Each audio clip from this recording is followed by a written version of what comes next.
오늘은 므낫세와 에브라임이라는 주제로 우리 말씀을 전합니다. 요셉을 구약의 인물 중에 예수님의 표상으로 많이 얘기하곤 합니다. 왜냐하면 좀 닮은 데가 많아요. 요셉도 30살에 애굽의 총리가 되죠. 예수님도 30살에 공생애를 시작하시게 됩니다. 요셉도 형들에게 배신당해갖고 은 20냥에 팔려가는데, 예수님도 가룟 유다에게 배신당해서 은 30냥에 팔려갑니다. 그때 자체가 아이들은 10냥, 청소년은 20냥, 장년은 30냥이었기 때문에 사실 같은 값으로 팔려간 거죠. 그리고 요셉도 총리가 돼가지고 뛰어난 행정력과 나라 살림으로 만민의 생명을 구원하게 되고, 예수님도 십자가와 부활로서 온 세상을 죄로부터 구원하시게 됩니다. 창세기는 이렇게 창조 얘기로 시작되지만 실질적으로 12장부터는 아브라함으로부터 시작하면 한 가정의 가정사가 계속 이어지죠.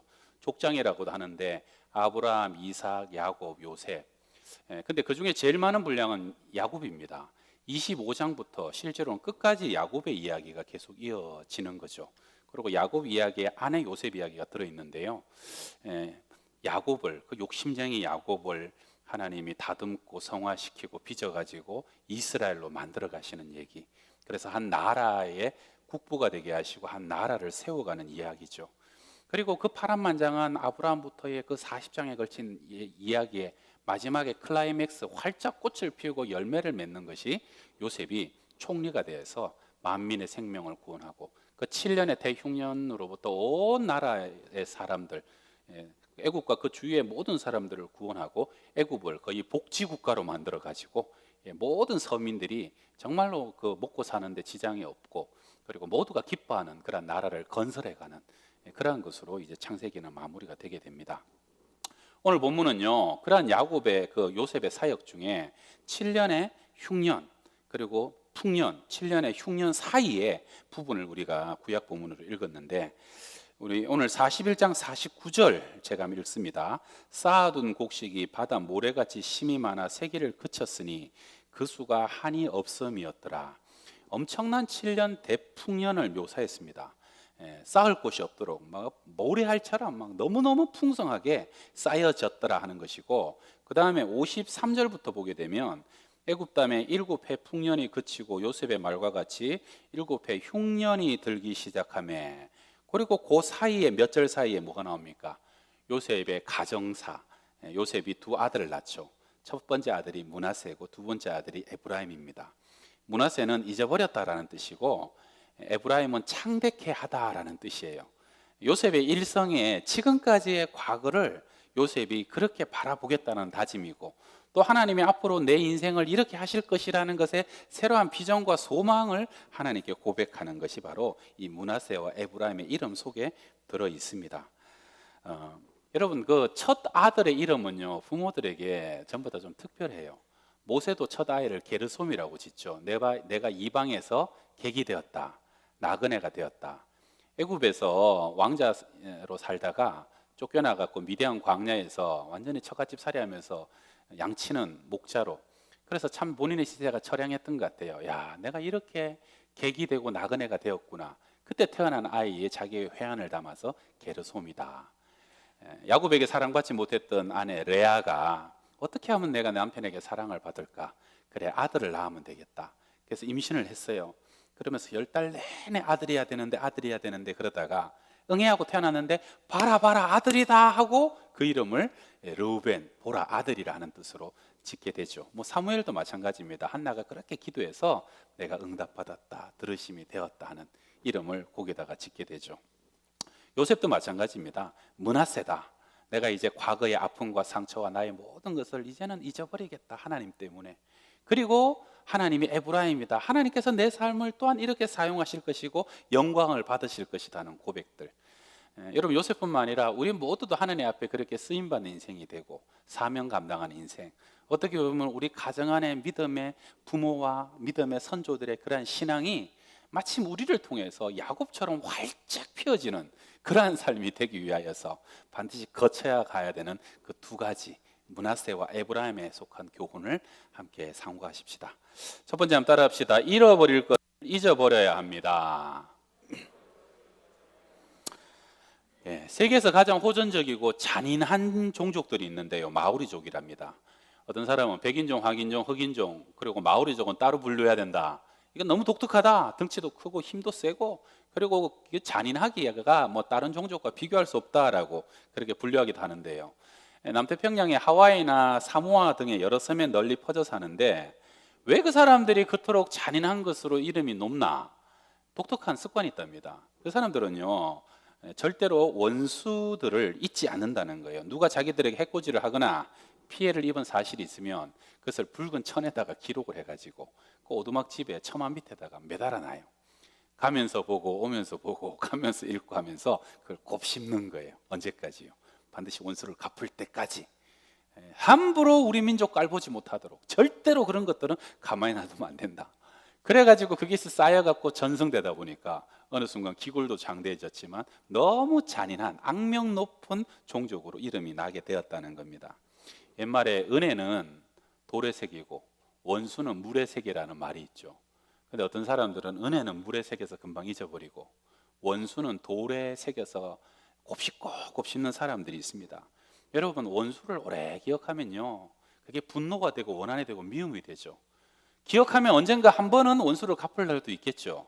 그러나 평생 그 원수는 칼날이 돼서 누구를 찌릅니까? 나를 찔러요. 내 영혼을 찔러요. 그 울분이 내 영혼을 황폐하게 만든다는 것이죠.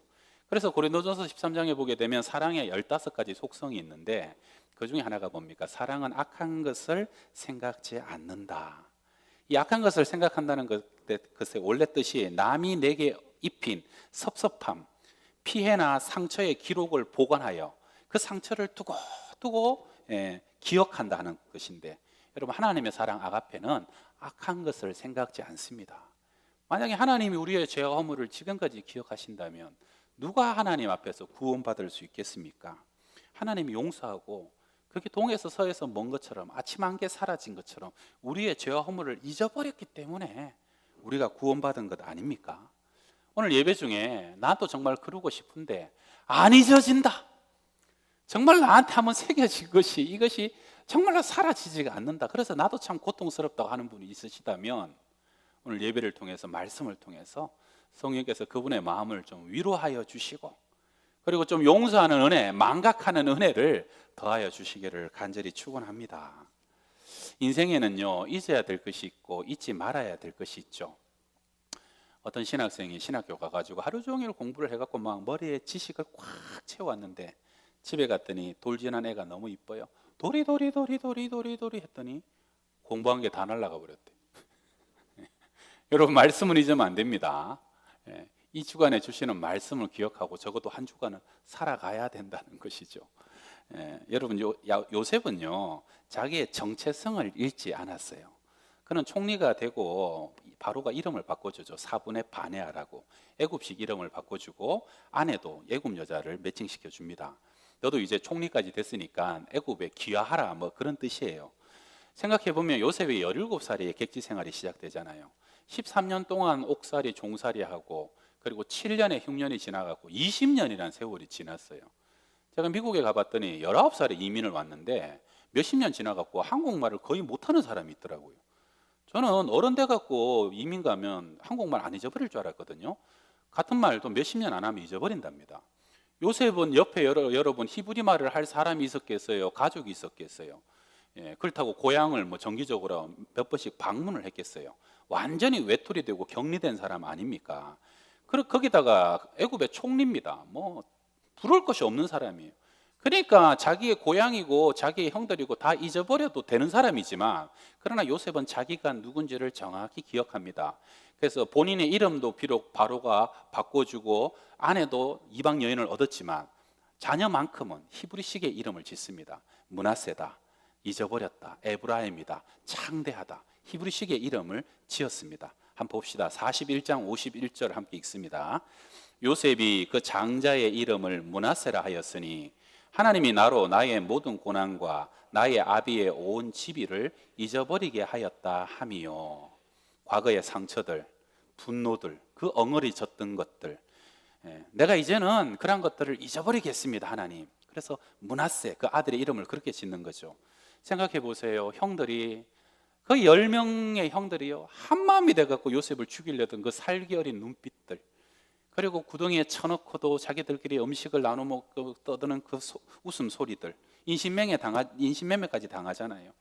여러분 13년 동안 저 그 먼 애굽 이국 만리에서 종살이 옥살이 하고, 애굽의 옥살이는요 임금이 죽어야 풀려나는 옥살이입니다. 소망이 없어요. 절망이에요. 얼마나 울분과 우라통이 터질라 그러면 요셉만한 사람이 어디 있겠습니까? 칼을 갈았다면 얼마나 그 칼이 예리하고 예리했겠어요. 그런데 요셉이 첫 번째 아들을 낳고 선포하는 거예요. 하나님이 나의 모든 고난과 내 아버지의 집에 있었던 그 모든 것을 다 잊어버리게 하셨다. 하나님이 나로 하여금 잊어버리는 것이 하나님의 뜻이라는 거예요. 그래서 므낫세를 부를 때마다 므낫세야 므낫세 할 때마다 내가 잊어버렸다. 나는 완전히 다른 사람이 되었다. 나는 새로운 인생이 되었다라고 계속 다짐하는 것이죠. 왜요? 하나님의 뜻이니까. 그제 며칠 전에 이제 두 분이 결혼 주례해달라고 밤에 저를 찾아왔어요. 보니까 형제 40살, 자매는 이제 5살 차이 나는 연한데, 요즘은 결혼하면 다 40살, 38 이래요. 어떤 44살. 제가 신랑 오면 물어봐요. 저보다 나이가 많나 적나부터 물어보고. 여러분 자제 중에 좀 늦은 분들 걱정하지 마세요. 요즘은 20대, 30대 초반에 결혼한 사람이 별로 없어요. 그리고 괜찮은 사람 그 나이 때도 많아요. 둘이 또 굉장히 괜찮더라고. 와가지고 얘기를 하는데, 형제가요 우리 교회 옆에 3년 전에 이사를 왔는데 3년 동안 혼자서 꼬박꼬박 예배를 드린 거예요. 혼자 살면서. 대단하죠. 장로님 아들인데 믿음이 굉장히 좋더라고요. 그러다가 이제 캐톨릭 성도인 자매를 만나고 이제 결혼하고 저를 주례를 해주고, 그리고 우리 교회 정착을 하겠다는 거죠. 할렐루야. 저는 이런 게 제일 반가워요. 이런 게 제일 반갑고 제일 좋아요. 근데 이제 결혼식 때문에 얘기를 하다 보니까 신랑 신부 입장하다 보니까 자매가 1년 전에, 딱 1년 전에 아버지가 돌아가신 거예요. 하고 아버지 얘기를 살짝 하게 됐는데, 아버지 얘기가 나올 때부터 막 눈물이 터져가지고 얘기하는 30분 내내 눈물이 끊쳐지질 않아요. 보니까 아빠가 가득 찼어요. 자매 안에. 아빠가 자랄 때 너무 딸을 사랑하고 자상한 아빠였어요. 그러다 보니까 아빠는 떠났지만 아빠에 대한 기억들, 추억들, 아빠와 함께 하고 싶었던 소망들이 막 꽉 차 있으니까 톡 건드렸는데 눈물이 막 계속 줄줄줄줄줄 흐르는 거죠. 아버지에 대한 사랑으로 꽉 차 있구나. 형제랑 결혼하게 되면 이제는 그 아빠의 빈자리 형제가 채워지면서 점점 잊혀질 겁니다라고 위로를 하고 보냈어요. 돌아가신 분이지만 그런 아버지에 대한 좋은 추억과 기억이 있는 것은 결코 나쁜 것은 아니죠. 근데 문제는 어떤 사람 중에는요 분노가, 상처가 막 꽉 차 있는 사람이 있어요. 그래갖고 그에 관련된 사건만, 누구의 이름만 얘기하면 그냥 우라통이 터져갖고 막 견딜 수 없는 사람. 여러분 이 상처의 문제성은 뭐냐면 상처는 흘러간다는 거예요. 아버지가요 그 상처에 칼을 품고 있으면 그게 나도 모르게 아들 상처 있는 아들로 흘러갑니다. 엄마의 상처가 딸에게 흘러가고요. 여러분 사무실에 상처 있는 사람 하나 있으면요 온 사무실에 항상 힘들어요. 구역 중에 상처 있는 사람 하나가 있으면 그 구역이 얼마나 조심스럽고 자연스럽지 못한지. 그리고요 그 상처를 입다 보면 어느 날 생채기가 되고 그것이 파여지다 보면 다른 사람이 또 상처 있는 사람으로 상처가 전염이 된다는 겁니다. 그래서 여러분 속에 있는 상처는 반드시 하나님 앞에 치료받으시길 바랍니다. 해결받으시길 바랍니다. 요셉은요 여러분 요셉만큼 상처받을 사람이 어디 있습니까? 그런데 창세기를 읽어보면 요셉이 한 번도 상처 있는 행동을 보여주질 않아요. 어떻게 가능합니까? 요셉은 팔려갈 때부터 창세기 39장부터 계속 나오는 게 하나님이 범사에 함께 하셨어요. 아버지도 없고 야곱도 없고요 가족 누구도 없지만 외톨이였지만 하나님이 범사에 요셉과 함께하고 요셉을 붙들어주고 요셉을 위로해주고, 하나님이 요셉의 그 고난과 아픔의 삶을 만들어서 요셉의 삶을 하나님의 뜻과 계획과 비전을 이루어가는 하나님의 섭리를 보는 눈이 열렸다는 겁니다. 형들이요 부들부들 떠는데 형님들 겁내지 마시라고. 당신들이 나를 팔아버려서 애굽에 온 게 아니라 하나님이 나를 만민의 생명을 구원하려고 나를 앞서 보내신 겁니다. 하나님이 나를 보내신 겁니다. 내가 당신들과 당신의 자녀들 다 내가 기르겠습니다. 그렇게 요셉이 형들을 위로하잖아요. 여러분의 고난과 아픔과 상처, 지난날에 생각하기도 싫은 기억들 속에서 그 속에서도 하나님이 함께 하셨던 것을 눈을 열어 보시길 바랍니다. 하나님이 오히려 그 상처를 통해 가지고 여러분에게 새로운 비전과 새로운 하나님의 뜻을 이루어가는 것을 꼭 보시길 바랍니다. 요셉은요, 그 모든 것을 보았습니다. 그래서 하나님이 이제 지난 날을 잊어버리고 이제 내가 너를 창대해 주겠다, 창성해 주겠다, 네가 만민의 복이 되어라, 만민의 축복의 통로가 되어라는 그 음성을 요셉은 듣고 있는 것입니다. 여러분, 아픔과 상처, 고난 기억해도 하나님이 기억하시면 됩니다. 할렐루야. 갚아도 하나님이 갚아주시면 됩니다. 오히려 여러분의 참고 인내하고 바보 같은 그것이 하나님 앞에 상급이 되고 멸류관이 되길 바랍니다. 그것 때문에 하나님이 기뻐하셔서 여러분을 더 높은 자리에 등대 위에 세워주시고 빛이 되게 하시고 영광이 되게 하시는 날이 이르기를 바랍니다. 그래서 요셉은요, 첫째 아들을 므낫세라 지었고 둘째 아들을 에브라임이라 창대케 하실 것이다 라고 믿음으로 지었다는 겁니다.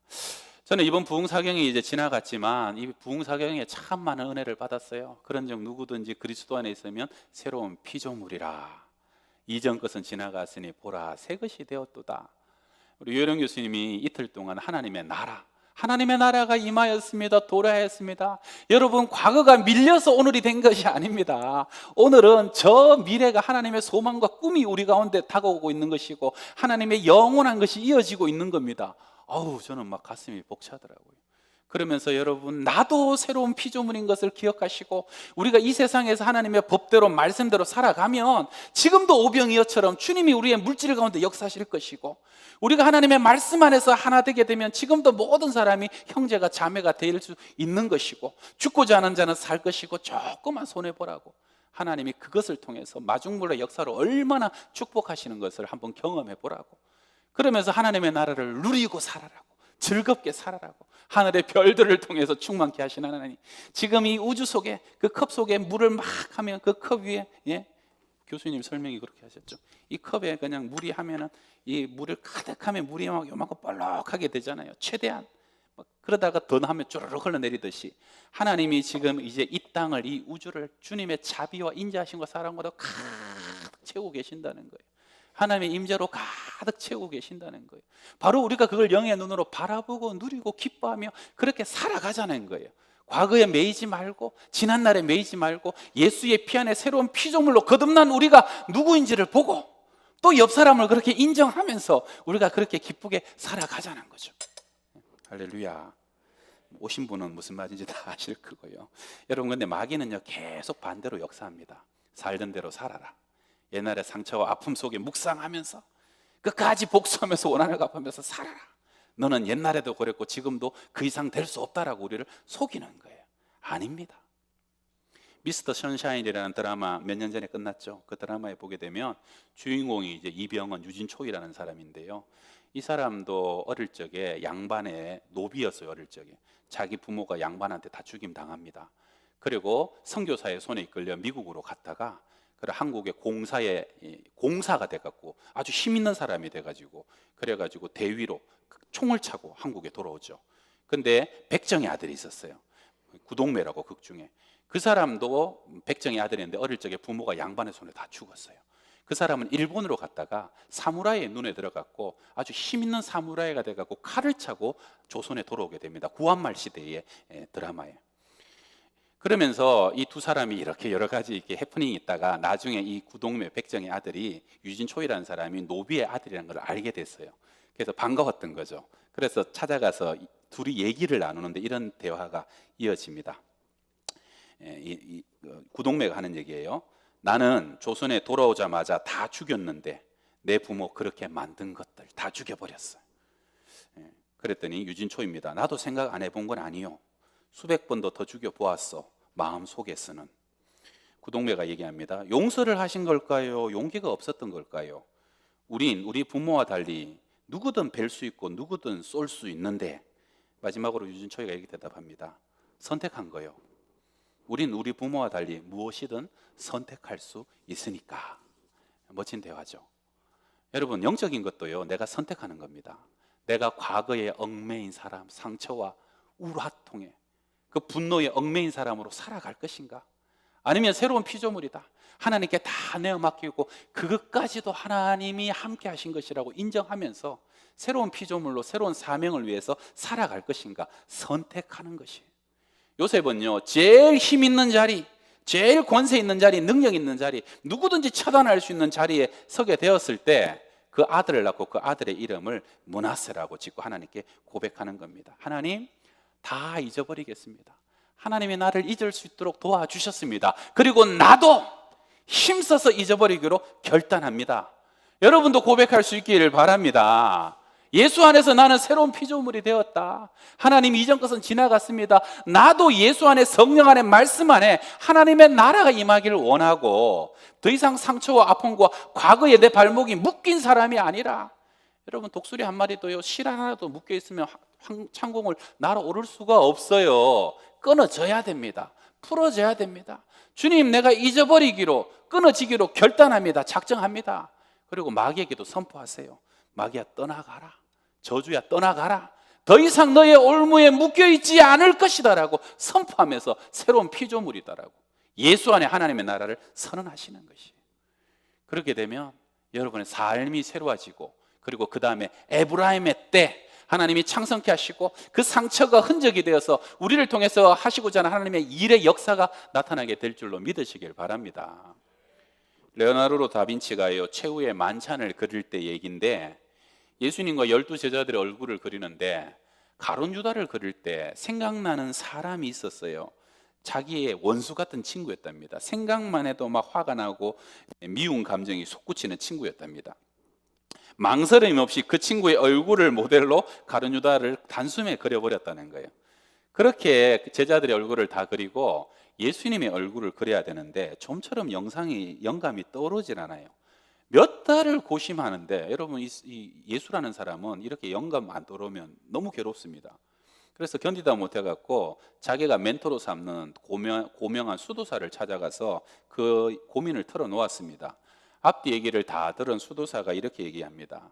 자네를 괴롭히는 그 친구를 용서하고 잊어버리지 않고서는 예수님의 얼굴을 그릴 수가 없을 걸세. 그 수도사의 말이 다빈치의 가슴을 찌릅니다. 그는 무릎을 꿇습니다. 회개하고 진심으로 하나님 안에서 그 친구를 용서하고 마음속에 쌓여있던 것을 하나하나 잊어버리기 시작합니다. 그리고 다시 화폭 앞에 섰을 때 그는 예수님의 얼굴을 그릴 수 있었고, 그렇게 완성된 불후의 명작이 최후의 만찬이었다는 것입니다. 할렐루야. 우리 두 번째 한번 따라 합시다. 장성한 축복의 통로가 되게 하십니다. 이제 이건 에브라임 이야기입니다. 56절 57절 우리 같이 읽어볼게요.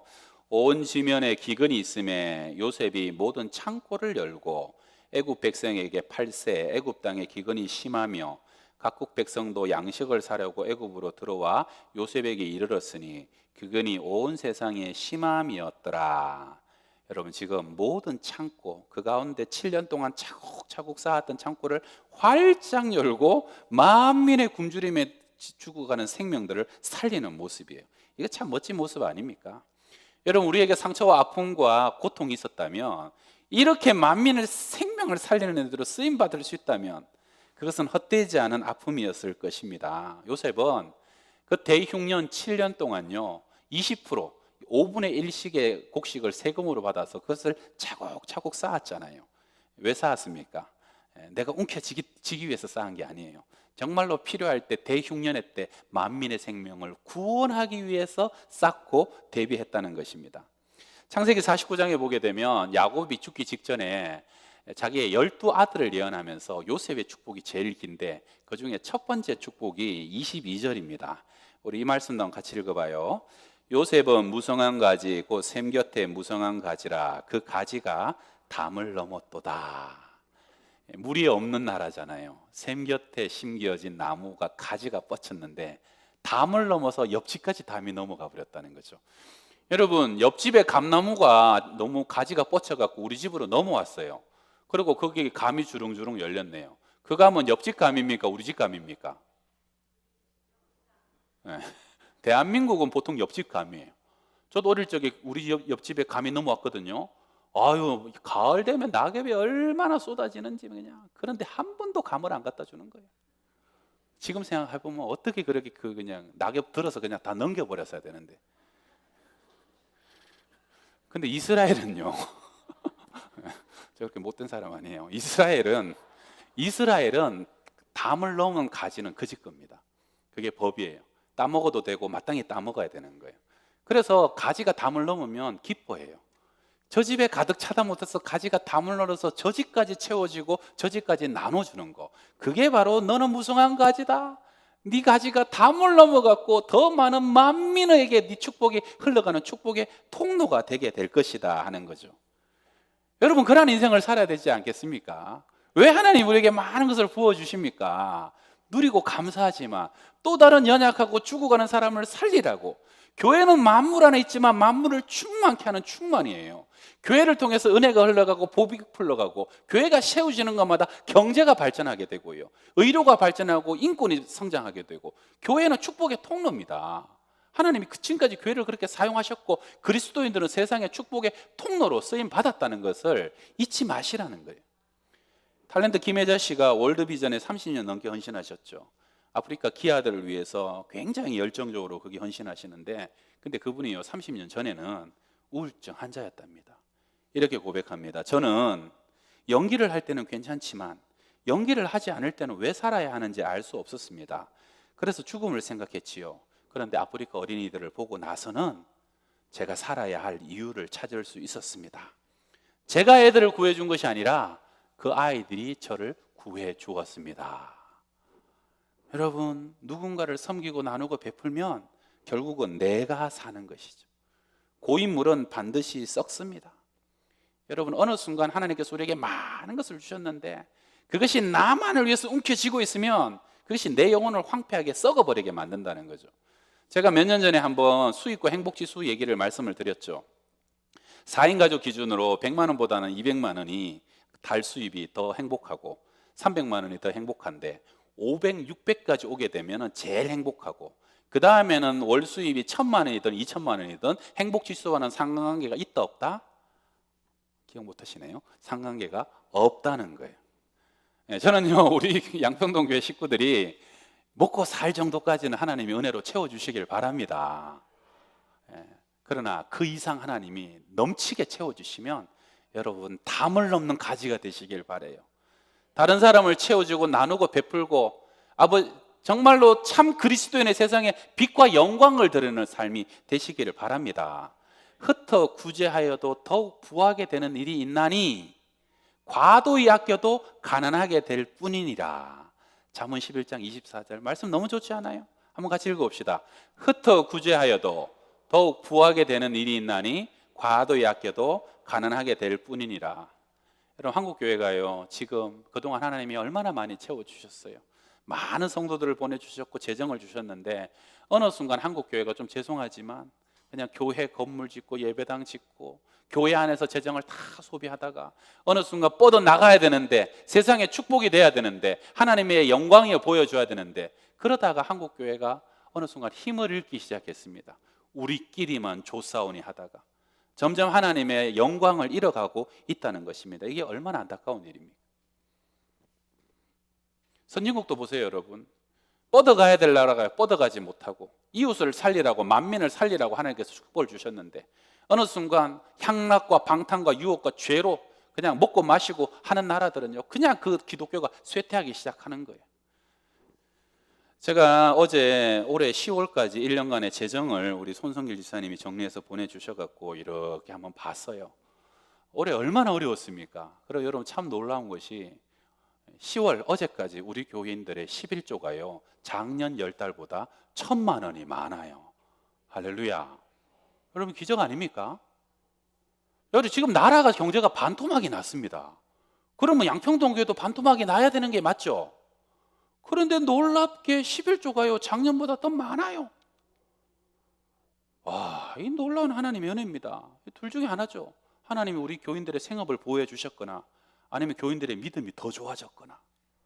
그래서 제가요 또 지출을 가만히 봤더니 참 어려운 중에도 해외 선교, 국내 선교, 우리 하나도 안 줄였어요. 요즘 어렵다고 많이 줄이거든요. 20% 30% 삭감 안 한 교회가 없는데 저희들 안 줄이고, 그래도 선교사님들 오시면 교통비라도 드리고, 어렵더라도 선교사님들 또 위로한다고 여러분 헌금도 해주시고, 또 지역 코로나 구제비도 한번 하고, 또 제가 보니까 올해 우리 연초에 우리 송경 목사님 교회 개척하셨잖아요.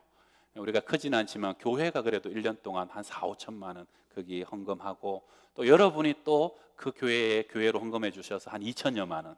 그래서 제가 딱 봤더니 거의 우리 지금까지 재정의 한 10%가 연약한 개척교회로 이렇게 흘러간 거예요. 그래서 제가요, 야, 이 우리 교회 11조가 개척교회로 이렇게 세우는데 도움되었더니 하나님이 우리 교인들의 생업의 11조를 보호해 주셨구나. 할렐루야. 저만 그렇게 생각하는 거 아니잖아요. 예. 여러분, 이것이 하나님의 축복의 비밀입니다. 하나님은요, 여러분 가난해도 없어도 먹여주십니다. 입혀주십니다. 믿으시죠? 그러나 하나님은 우리가 축복의 통로가 되기를 원하세요. 열방 가운데, 만민 가운데, 이 지역 가운데 빛이 되기 원하시는 게 하나님의 뜻이라는 걸 믿습니다. 여러분, 우리 1년 지나면요, 지나고 보면 1년 지나면 제가 보니까 항상 교회도 잔액 별로 안 남아요. 가정들도 여러분 잔액 별로 안 남죠.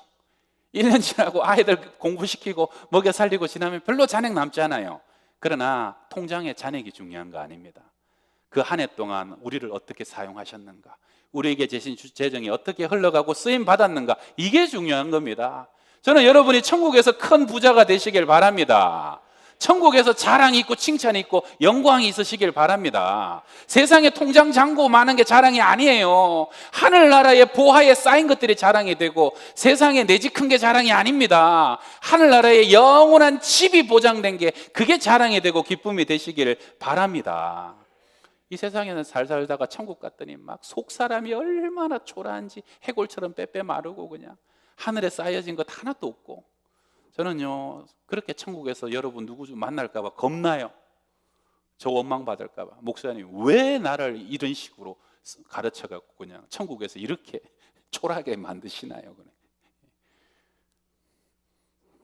분위기가 갑자기 좀 싸해졌습니다. 여러분, 그리스도인은요 세상을 축복하는 사람이에요. 요셉 때문에 보디발의 집이 복을 받고, 밭이 복을 받고, 소유가 복을 받고, 요셉 한 사람 때문에 애굽 전역이 복을 받고요. 여러분, 그 토지를 나중에 다 사들이잖아요. 양식 가지고. 그래갖고 다 사들여갖고 요셉이 그 토지 갖고 부동산 투기했습니까? 아니에요. 그 토지를 다 사들여가지고요 요셉이 서민들, 소장농들 사람에게 다 나눠줘요. 그전에는 그 토지가 지주들, 귀족들 독점했던 건데 다 나눠줘갖고 그 사람들에게 20%만 세금 내고 80%는 너희들이 자녀 기르고 너희들이 누리고 살아라. 복지국가를 만들었어요. 그때 소장농들은요 뼈 빠지게 고생해도 자기 수확한 거 50%도 못 가져가던 시대입니다. 그런데 요셉이요 온 나라 애국과 그 근방의 모든 나라를 복지국가로 만들어버린 거예요. 저는 여러분 이 시대 그리스도인 중에 이러한 좀 위정자가 나오고, 이러한 정치인이 나오고, 이러한 자산가가 나오고, 여러분 이러한 사업가가 나오고, 이러한 영적 리더들이 나오기를 바랍니다. 그래서 나중에 온 백성들이 요셉에 무릎 꿇으면서 뭐라 그럽니까? 당신이 우리의 주님이다고, 우리를 살리셨다고, 이제 우리는 당신의 종이 되겠다고. 이게요 자발적인 종입니다. 하나님의 은혜를 받은 우리가 자발적으로 우리가 주님을 순종하고 섬기는 주님의 종으로 살겠다라고 고백하면서 우리가 하나님을 섬기잖아요. 그 애굽의 그 콧대 높은 모든 사람들이 요셉 앞에 무릎을 꿇으면서 요셉과 함께 하신 하나님의 영광을 찬양하는 그 아름다운 놀라운 역사, 우리도 그러한 세상의 축복의 통로가 되시기를 주의 이름으로 축원합니다. 기도하겠습니다. 하나님 아버지, 우리 중에 혹시 아직도 상처와 아픔들, 원망들, 분노들 있는 사람이 있다면 성령님 오셔서 어루만져 주옵소서. 잊어야 할 것을 잊어버리게 하여 주옵소서. 그 속에서도 함께 하셨던 하나님을 발견하게 하시고, 하나님의 섭리가 그 상처 아팠지만 힘들었지만 합력하여 선이 되며 마침내 우리를 통해서 영광을 받으시는 그 사명을 보게 하여 주옵소서. 하나님, 우리 가정이 대를 이어서 축복의 통로가 되기를 원합니다. 요셉 때처럼 활짝 꽃피고 열매 맺는 가정들이 되기를 원합니다. 하나님 마음껏 사용하시는 그러한 교회가 되기를 원하고, 그러한 가정이 되기를 원하고, 그러한 한국교회가 되기를 원합니다. 그렇게 역사하여 주시옵소서. 예수님의 이름으로 기도합니다.